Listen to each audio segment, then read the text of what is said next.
दिल्ली में खत्म नहीं हो रही है पानी की किल्लत। मयूर विहार के पास चिल्ला गांव में टैंकर से पानी की सप्लाई हो रही है। लोगों में पानी लेने की होड़ दिख रही है। दिल्ली में पानी देने के बदले पैसे लेने वाला टैंकर का ड्राइवर एबीपी न्यूज के कैमरे में कैद। आरोपी ने मानी पैसे लेकर पानी देने की बात की। दिल्ली में जल संकट को लेकर तेज हुई राजनीति। लोकसभा चुनाव में सहयोगी कांग्रेस अब दिल्ली में पानी की समस्या को लेकर प्रदर्शन करेगी। दिल्ली में जल संकट को लेकर सियासी घमासान। चुनाव में सहयोगी कांग्रेस ने पानी की समस्या के लिए आम आदमी पार्टी सरकार को जिम्मेदार ठहराया। हरियाणा के मुख्यमंत्री नायब सैनी का आम आदमी पार्टी पर पलटवार। कहा दिल्ली सरकार को दूसरों पर आरोप लगाने के बजाय अपनी व्यवस्था दुरुस्त करनी चाहिए। मुंबई के वडाला में झमाझम बारिश हुई। लोगों को गर्मी से राहत मिल गई। नीट परीक्षा में गड़बड़ी पर मचे बवाल के बीच आज उससे जुड़ी याचिकाओं पर सुप्रीम कोर्ट में सुनवाई। सुप्रीम कोर्ट के फैसले पर देश भर के नीट के छात्रों की नजर। नीट परीक्षा में धांधली को लेकर All India Democratic Student Organisation के सदस्यों ने कोलकाता में किया प्रदर्शन। कई को हिरासत में लिया गया।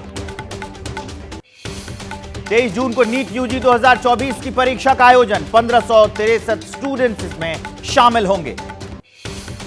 नीट परीक्षा में मास कॉपिंग के मामले में भी अभी तक 5 आरोपी गिरफ्तार। 5 मई को यह परीक्षा हुई थी। कांग्रेस संसद सत्र के दौरान उठाएगी नीट परीक्षा में धांधली का मुद्दा। सुप्रीम कोर्ट की निगरानी में जांच की मांग भी की। केंद्रीय शिक्षा मंत्री धर्मेंद्र प्रधान का नीट परीक्षा को लेकर बयान। आरोपियों पर होगी सख्त कार्रवाई। परीक्षा में गड़बड़ी के कोई सबूत नहीं मिले। G7 शिखर सम्मेलन में शामिल होने के लिए पीएम मोदी पहुंचे इटली। बाइडेन से मुलाकात के आसार। G7 शिखर सम्मेलन में भारत आउटरीच कंट्री के तौर पर आमंत्रित पीएम मोदी की G7 देशों के नेताओं के साथ द्विपक्षीय बैठकें संभव। 20 जून को जम्मू कश्मीर का दौरा करेंगे पीएम मोदी। 21 जून को योग दिवस कार्यक्रम में हिस्सा लेंगे। इटली के दौरे पर जाने से पहले प्रधानमंत्री मोदी ने जम्मू कश्मीर में स्थिति की समीक्षा की। एनएसए अजीत डोभाल और अधिकारियों के साथ की उच्च स्तरीय बैठक। जम्मू कश्मीर के डीजीपी ने दी आतंकवाद पर समर्थन करने वाले लोगों को चेतावनी। कहा भारतीय सेना दुश्मनों को देगी मुंहतोड़ जवाब। जम्मू के डोडा में दहशत फैलाने वालों का स्केच जारी कर दिया गया। जानकारी देने वाले को 20 लाख रुपए का इनाम देने का ऐलान किया गया है। गोरखपुर में संघ प्रमुख मोहन भागवत के दौरे का तीसरा दिन आज। 18 से 40 साल के युवाओं को बौद्धिक सत्र में संदेश देंगे संघ प्रमुख मोहन भागवत। सीएम योगी और संघ प्रमुख मोहन भागवत की हो सकती है मुलाकात। लोकसभा चुनाव में यूपी के निराशाजनक प्रदर्शन पर चर्चा भी हो सकती है।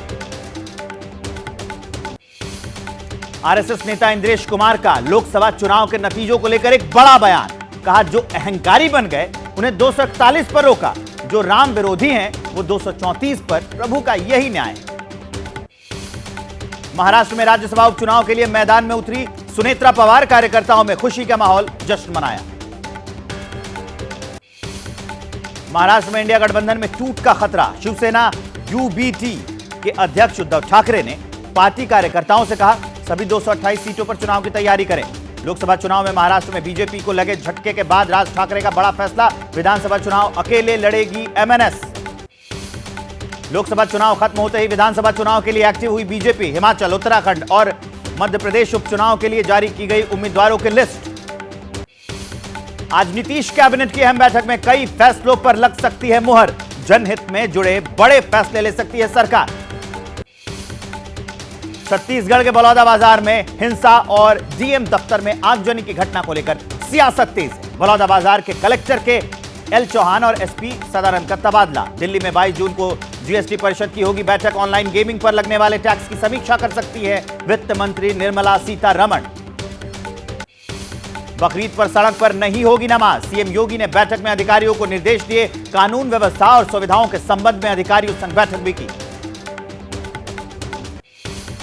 मनोज जरांगे ने खत्म किया अनशन। विधानसभा चुनाव लड़ने के संकेत दिए। महाराष्ट्र सरकार को 1 महीने का अल्टीमेटम भी दिया है। कुवैत में हुए भीषण हादसे के बाद से बिहार के दरभंगा के रहने वाले कालू खान लापता है। परिजनों का रो रो कर बुरा हाल है।